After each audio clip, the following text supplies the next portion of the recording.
بسم اللہ الرحمن الرحیم۔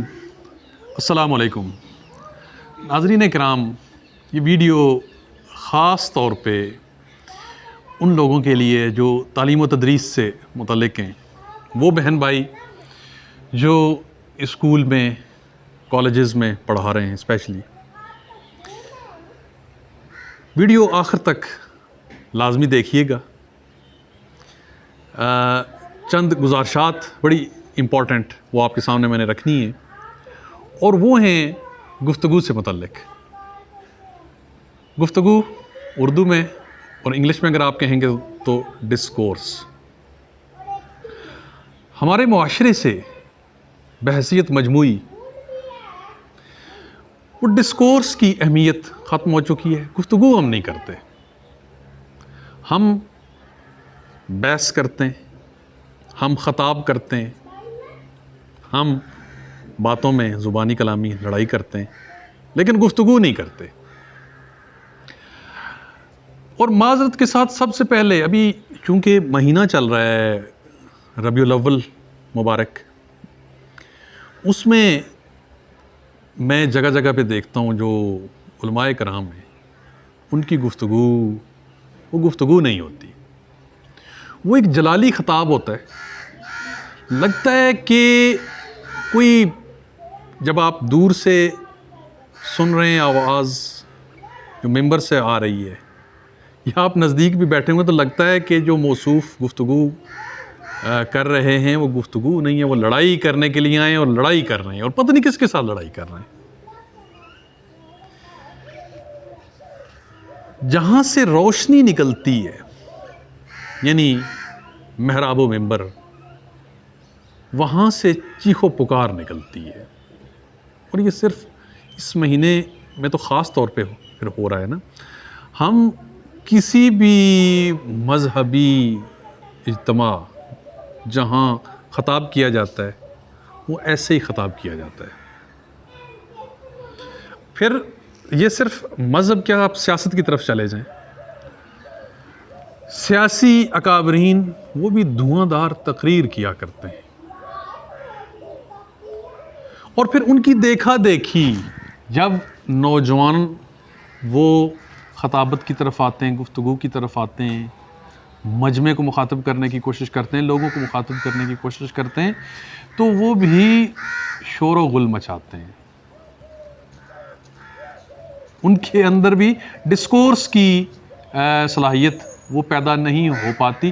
پھر جو تعلیمی اداروں کے اندر فن تقریر، اس پہ زور دیا جاتا ہے، زور دیا جانا چاہیے۔ اساتذہ کرام جو پھر مختلف تقریری مقابلوں میں بچوں کو لے کے آتے ہیں، مباحثوں کے، ویسے خیر تو وہ جو ڈیبیٹ ہوا کرتی تھی، ڈیبیٹنگ کمپٹیشن ہوا کرتے تھے، وہ تو بالکل معدوم ہو کے رہ گئے ہیں۔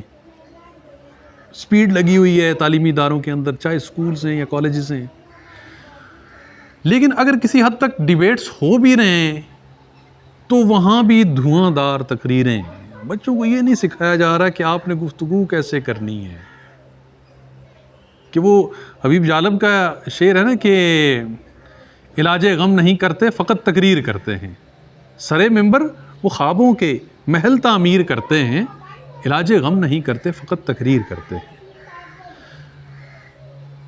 سپوز یہ کیا جاتا ہے، فرض یہ کیا جاتا ہے کہ اگلے مجمع نے میرا جو پورا بھرپور زوردار قسم کی تقریر ہے وہ انہوں نے سننی ہے، چاہے اس پہ ان پہ کوئی اس کا اثر ہو یا نہ ہو، صرف یہ تعریف ہونی چاہیے خطاب بڑا زبردست تھا۔ جہاں سے بات کا آغاز کیا تھا کہ اگر کوئی عالم دین گفتگو کرنے کے لیے آئیں، لوگوں کو سمجھانے کے لیے آئیں، تو لوگ کیا کہتے ہیں کہ سرور نہیں آیا۔ سرور کیوں نہیں آیا؟ کہ زور نہیں لگایا مولوی صاحب نے۔ مولوی صاحب نے دیگر جو مسلک ہیں، دیگر مکاتب فکر جو ہیں، انہیں لتاڑا نہیں ہے۔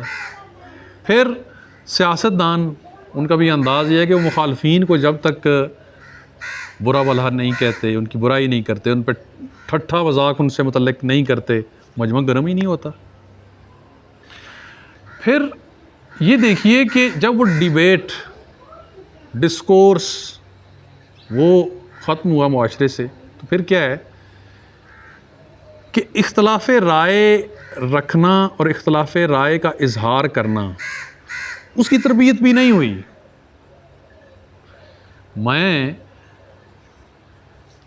جب اپنے سے مختلف رائے رکھنے والے کے ساتھ گفتگو کرتا ہوں تو اس کی رائے سننے کا حوصلہ نہیں ہے مجھ میں۔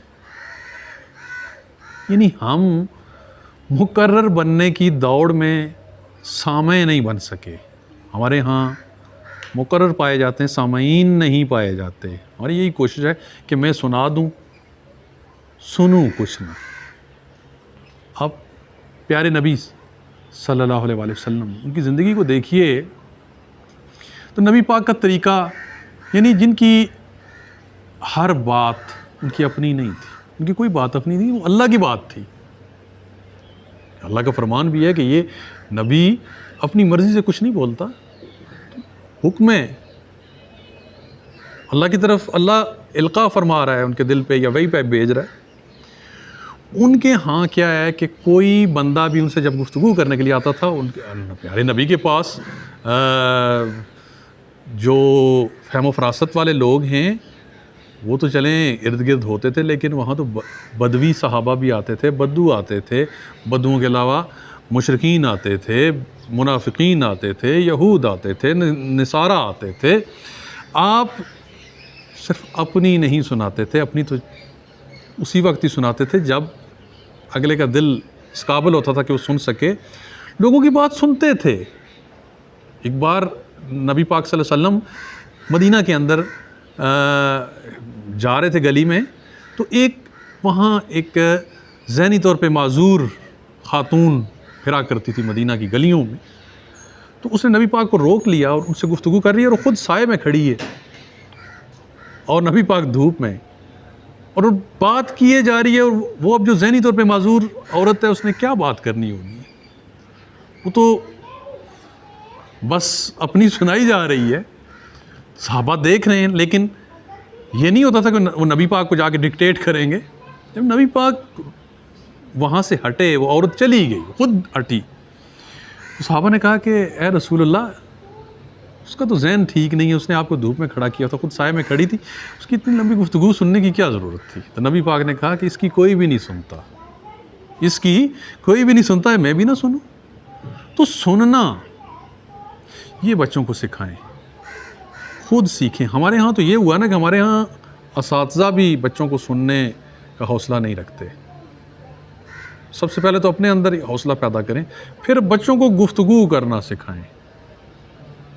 سکولز کے اندر یہ سیشن بھی ہوں کہ آپ مختلف گروپس میں بچوں کو بٹھائیں، ان کے درمیان خود بیٹھیں، اسی طرح کالجز میں وہاں گفتگو کریں کہ ہمارے دور تک یہ چیز تھی کہ اساتذہ کے پاس وقت بھی ہوتا تھا یا وہ وقت نکال لیتے تھے۔